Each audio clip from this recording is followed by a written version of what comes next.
Another beautiful morning in Keystone, Colorado. This time I biked toward Breckenridge. And one, I wanted to share this beauty with you.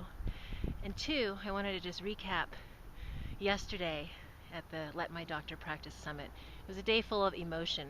We heard from two leaders in medicine who stepped forward to start initiatives to right the wrongs that they were seeing in the profession. And the theme was fear and courage. And we had some quotes from several of the speakers that were very direct and generated some interest on social media. One of them was the quote that from a non-physician, from the author of a Newsweek article that did an expose on the American Board of Internal Medicine and their basically corrupt practices. And he said, physicians are cowards.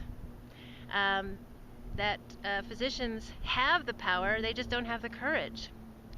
And the other quote was from Alita Eck, who's also proposing a bill in her state Senate. And her quote was, physicians are accustomed to abuse.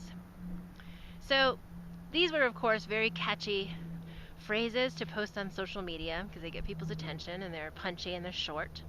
And I was one of those people that posted. And I've been reflecting on this because that's great. We can identify the problem, and maybe for some people that will incite the rage that's necessary to take action. But in my experience, when I've truly been in fear, which often when we're paralyzed by fear, we cannot even name the fear. Because if we were able to name it, bring it to the surface and see it, give it love, essentially, it would immediately transform into something else. So really what keeps us paralyzed is what we can't name. So it has control over us because we're unconscious of it.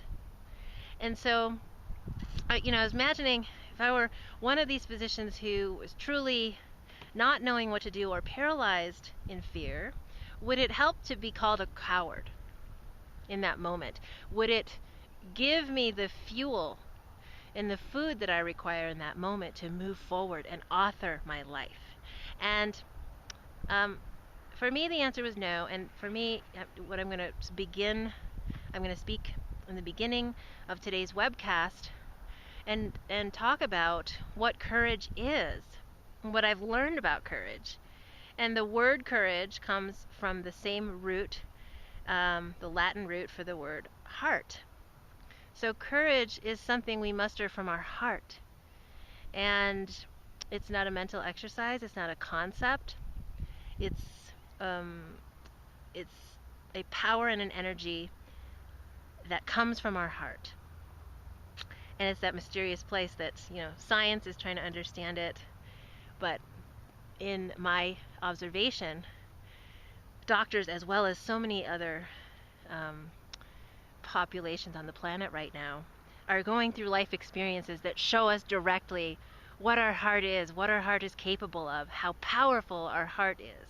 And when we connect with it, how we can accomplish things that our mind is incapable of fathoming. So courage is acting in the presence of fear. So whenever we move forward in the presence of fear, we're demonstrating courage. So how many of you actually thought that in order to be courageous, you had to get rid of your fear? I'll raise my hand on that one. Yes, at one point in time, I was waiting for courage to happen. I was waiting for my fear to go away. I was waiting for myself to either outgrow, meditate away my fear, accomplish enough so I'd never be afraid again, gain other people's respect so they wouldn't have to be afraid, be liked and approved by people so I wouldn't have to be afraid. And none of that is courage. It's actually all avoidance of fear. Even though the outward appearance of many of the strategies that we use to avoid fear look like strength, but they're fake.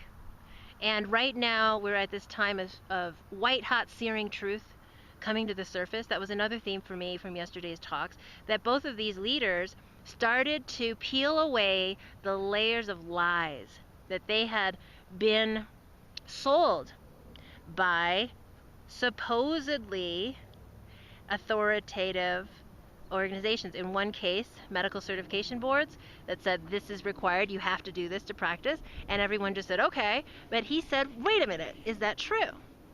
And when he started to investigate it, he started to find that what they were presenting as true wasn't exactly as true as they made it out to be.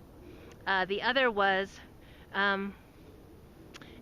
Arvind Cavalli, and this is what I'm going to talk about too, that he is basically taking a stand for his own patients and the way he's willing to do a lot on behalf of his patients when given the time and the opportunity to do so. And he has been moving his practice gradually into a no government reimbursement model. And so the last step in this is that he's facing his courage in speaking to his Medicare patients. And this was an issue that was brought up yesterday by several of the commenters online, that, what do we do about our Medicare patients? We're basically afraid of abandoning them. We don't know how to have the conversation about this. What do we do? So there's a fear. And what Dr. Cavalli demonstrated to us in his own personal story was that he's going to reach out to them. He's going to simply write a letter explaining to them his situation and send them a survey and get their feedback. And this is so simple when it's presented, and yet it's, when we're paralyzed in the fear of what do we do, I can't abandon them, we don't see that very simple possibility of, why don't I just talk to my patients? Share the situation I'm in, explain that what I'm considering, and ask for what they feel, what they think, how they see it. Have a conversation. And so courage is actually very simple, except when we stay in our fear of fear. And so this is a really important transformational conversation that's being catalyzed by the Let My Doctor Practice Summit. And I got to know Michael Strickland, Dan Craviotto, and Judy Thompson. I've gotten to know each of them more over the last 3 days that I've been here.